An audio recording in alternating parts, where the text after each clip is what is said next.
sky I have ever seen, the most colorful one, like a dream.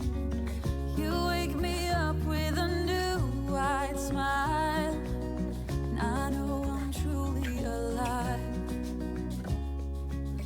I wanna save every moment now. Hold tight, my love, we got this one right. And if they ask us where we've been hiding, we'll just shake our heads. And when no one is listening, I confess, I'll let you in on every. So hey everybody, it's Mickey, and in today's busy vlog video, we have a lot on our to-do list. We're taking a field trip out to Hobby Lobby. We're in the kitchen with an awesome recipe. We will be working on a bridal shower project, and I have a shopping haul or two for you. So if you are new here, I hope you'll take a minute to subscribe. I put out new videos every week about all things home. I thought we would start out today in the kitchen with one of my mom's very best recipes that was a staple in our home growing up. Today we are going to be making Tuscan chicken soup. So we are going to be making our soup for the week today, and today we are going to be making Tuscan chicken soup. So this is a recipe that I can remember my mom making like when I was a really little girl. It is really yummy. It's a great hearty soup with a lot of good ingredients. So I've gathered together everything that we are going to need for the recipe. So here I have about a pound to maybe like a pound and a quarter of cooked shredded chicken. I'm going to be using about a half a cup of Stellina pasta. I have some chopped Italian parsley here. You're going to need a container of chicken broth. You'll need a can of fire roasted diced tomatoes. You can use regular diced tomatoes, but there is such a big flavor payoff with the fire roasted ones, so you're going to want to use those. You're also going to be needing some artichoke hearts. I would prefer to use the marinated artichoke hearts for this, but this is what I had in the house and I really wanted to make this soup today. So we're also going to need some cannellini beans.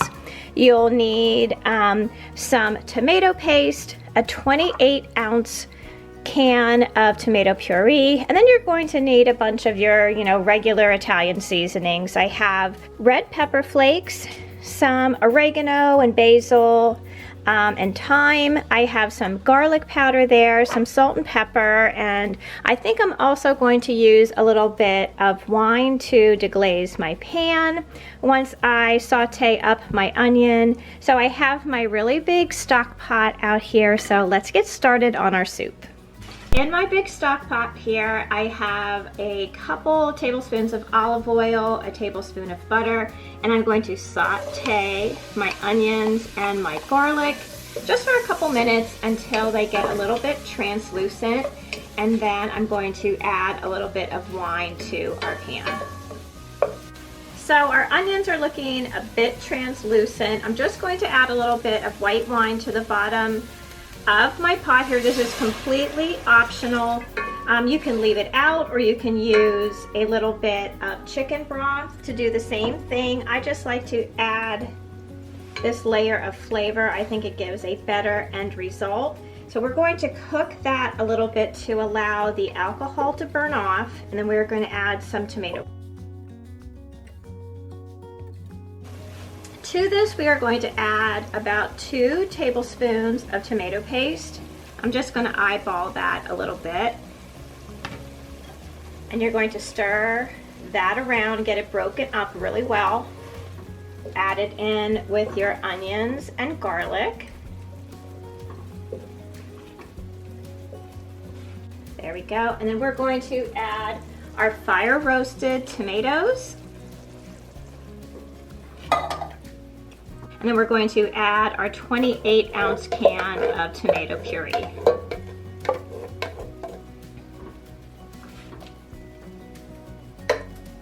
mix that all together. Maybe turn your heat up a little bit to try to bring this all up to a boil, and then we're going to add our chicken broth and our beans. So our tomato mixture is starting to bubble just a little bit, and we are going to go ahead and add in 32 ounces of chicken broth. You'll need about 4 cups worth. So I'm just going to put this whole container in. I have another one waiting on the counter just in case I need a little bit more liquid. So we have that in. We're going to add in our cannellini beans. And we're also going to add in our shredded chicken.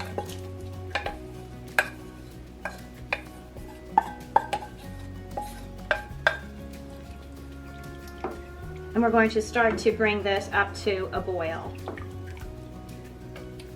So we're just starting to get a little bit of a rumble of a boil, so I want to season our soup. I already put some salt and pepper in there, a little bit of sugar. You always want to add a little bit of sugar whenever you do a tomato-based dish. It just kind of cuts the bitterness of the tomato sauce or the acidity of it. I'm going to put in a bunch of garlic powder. I have some basil. I have some red pepper flakes to give it a little bit of heat. I have some Italian seasonings here. This is basil, oregano, thyme. And then I'm going to add a little bit of Mrs. Dash.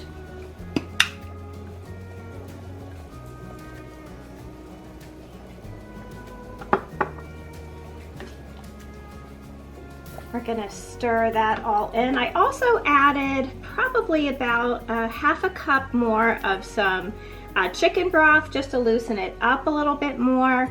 We're going to add about 3/4 of that can of artichokes, which I chopped up just a little bit. We're gonna add that in there. And then once it comes to a boil, we will add our stellina. So our soup has come to a boil. I'm gonna add in our pasta, and I'm gonna keep a good eye on it just to see if I need to add a little bit more of the chicken broth to it. Now I'm only adding a half a cup of pasta, so it should not need too much more chicken broth to it, but just keep an eye on it because, you know, everybody has their preference on, you know, how thick they like their soup. So our soup is almost done here. The pasta is almost cooked. You always want to taste it a little bit before it's done so that you can, you know, add a little bit more seasoning if you need to. I went ahead and I added a little bit of Worcestershire sauce, another half a cup of chicken broth, and a little bit more garlic powder. And I'm also going to add a little bit more salt. At this point, I'm going to toss in the majority of our chopped up parsley. I'm going to keep a little bit back so that we can garnish our bowls a little bit later on. There we go. So this should be done in just a few minutes. Oh, that looks so good. So with this soup, I like to make some really crispy garlic bread. And so all I do is I get like a small loaf of sourdough bread because that's a really firm bread which will toast up really nice in the oven. I put a little butter on it. I sprinkle it with a little bit of salt and pepper and garlic. And then I top that off with some dried parsley. And I put it in like a 375-degree oven, and I really keep a good eye on it. Sometimes it'll only take like 5 minutes, sometimes it'll take, you know, closer to 10. So I just used this Kinder's The Blend, which is salt, pepper, and garlic, and then I'm just gonna use some regular dried parsley flakes. And we're going to put this in the oven and serve it up with our soup. While our soup is finishing up and our garlic bread is baking, I thought I would take you along on a recent trip to Hobby Lobby that I took this week. Now, I was so surprised to see so much fall. I'm not mad about it. As you know, fall is my absolute favorite season of the year, and just looking at the colors, the florals, and the signs makes me so happy inside. I didn't end up buying anything on this day because I kind of wanted to wait and see what else they were going to put out. Now, I begin decorating for fall in August, and I already have some project planned for what I want to do on our front porch this year and throughout the house. May is a little early for fall, but it does give us fall lovers the time to plan out our projects and gather our supplies.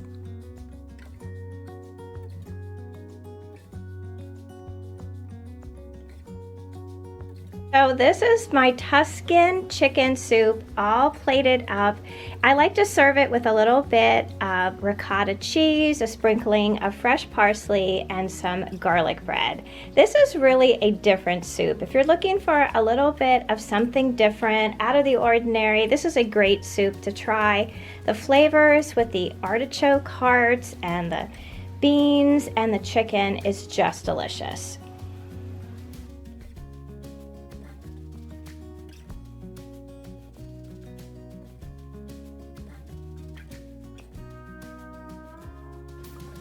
You guys, I have a Rae Dunn haul for you today. I know it has been, months and months and months since I have shared anything Rae Dunn. If you don't know, I was a huge Rae Dunn collector for several years. I have a large collection at home. Basically, I have all my everyday pieces, and then I have a lot of Rae Dunn for Easter, Christmas, and Halloween. So I haven't bought anything Rae Dunn in such a long time, but come on. If you know anything about me, you know that Charlie Brown is my man. I have loved him since I was a really little girl, like in elementary school. My lunch boxes always were Charlie Brown. My notebooks were Charlie Brown. He is just someone that I have, like so many people have identified with over the years. And when I saw this mug, it stopped me in my tracks. If there were several of them, I probably would have bought all of them. But I just love the way it looks. On the front, it has like a little raised, Charlie Brown figure there. It has his black and yellow chevron design. And then on the back, it says, "Good grief."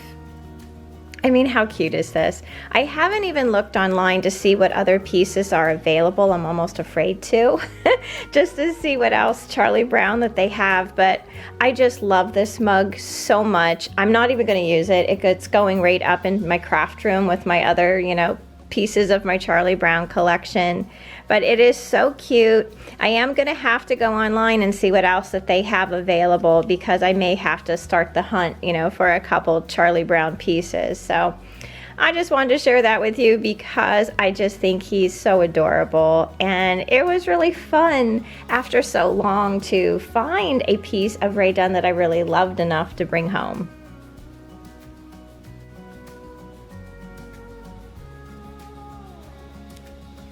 So I have been dress shopping. We have 3 weddings coming up in the family, 2 locally and 1 in Palm Springs, California. And I have been looking for a few dresses for, all the bridal events, the bridal showers and brunches and things that are going to be coming up. I have had no luck at all finding something when I go into the stores, so I have been doing a lot of shopping online, and I found 2 dresses that I really just love, and I thought I would share with you. This first dress I think is the one that I'm going to wear to my niece's wedding, which is in California. I think it is so pretty. It's like this midnight navy color with these beautiful pink flowers embroidered all over it. I also love the scalloped edge at the bottom. This is a Jessica Howard dress. I think I either found it at Macy's or Dillard's. I got it in a size 8 petite so that the dress falls just above my knee, which I think is so pretty with that scalloped edge. I also like that this dress has a little bit of a sleeve. I'm just someone that is always cold, especially in those large reception spaces. I don't care what time of the year it is. It could be August, it could be December, and I am always cold. So a little bit of a sleeve is just perfect. I was able to find the perfect color wrap on Amazon, which I think I paid like maybe $14, $15 for it. And pink has always been one of my favorite colors anyway. I like to wear it anytime that I can. I'm a very fair-skinned person, so a little bit of pink really does brighten up my face a bit. So I think these two will look really pretty together. I'm also planning on wearing just a nude shoe, which I tend to do with all my dresses. I think that it gives the illusion of a little bit of height, which I think I need.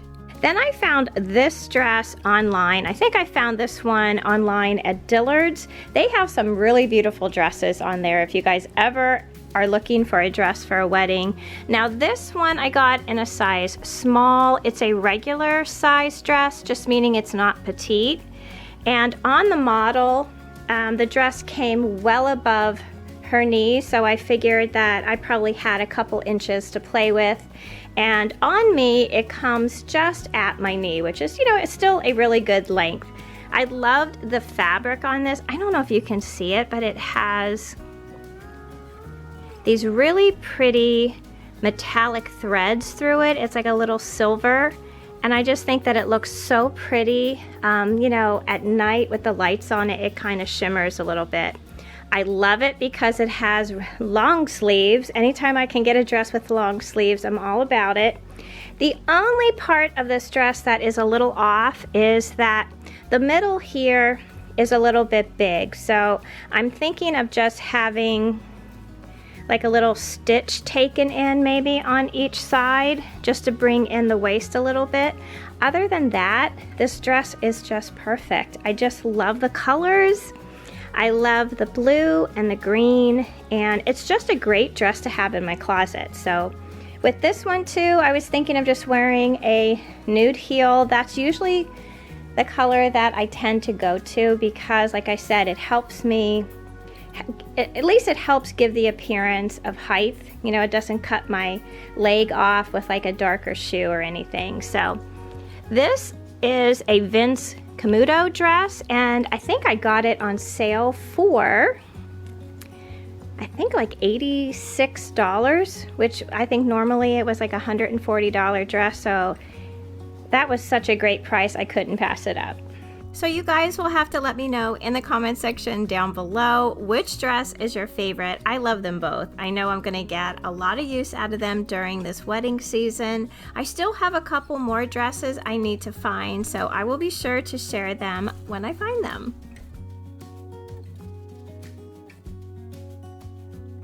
So speaking of weddings, I have another project to do for an upcoming bridal shower.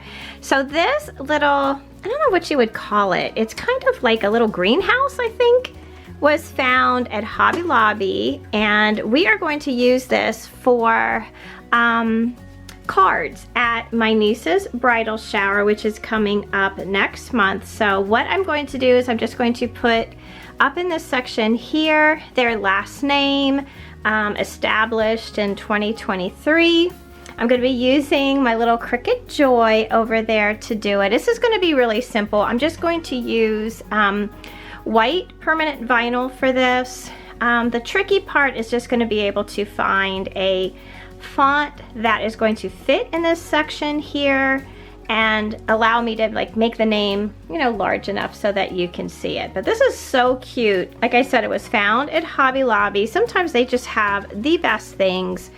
And we might even use this at the wedding to hold, you know, the envelopes, gifts that you usually bring to weddings. So I'm gonna get started on this. I will show you what it looks like when I'm all done. So it's the next morning. I forgot to film last night when I got my project done, but it's all done. It was super easy to do. I just pulled up a font, you know, right there on Cricut Design Space. They have so many, it would be really hard not to find one that you liked. So I had been asked a couple times in comments if I do this as a business. I do not. I usually just will, you know, do these projects for people that I know, people that ask me, and it's just really quick. It's just something that I like to do. Really, honestly, like to be involved in whatever event is coming up. It just makes everything so much more fun. So I have our little envelope box all done. The shower is in early June, so this will be on the bridal table as you come in, and I think it looks great.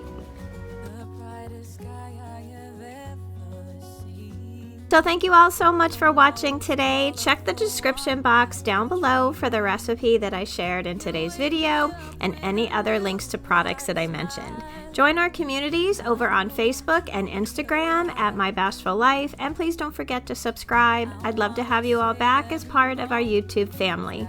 So until I see you in that next video, I hope that you love the life that you have, be kind to each other, stay safe, and I'll see you again soon. Bye.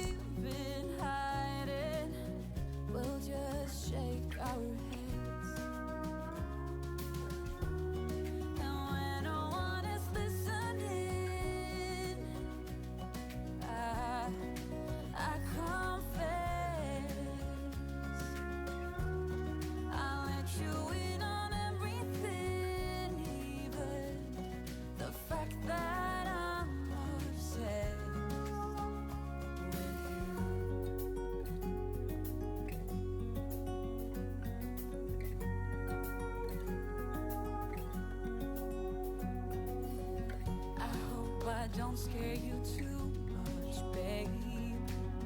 I wish to flatter, not alienate. Since I met you, my life's like a trip.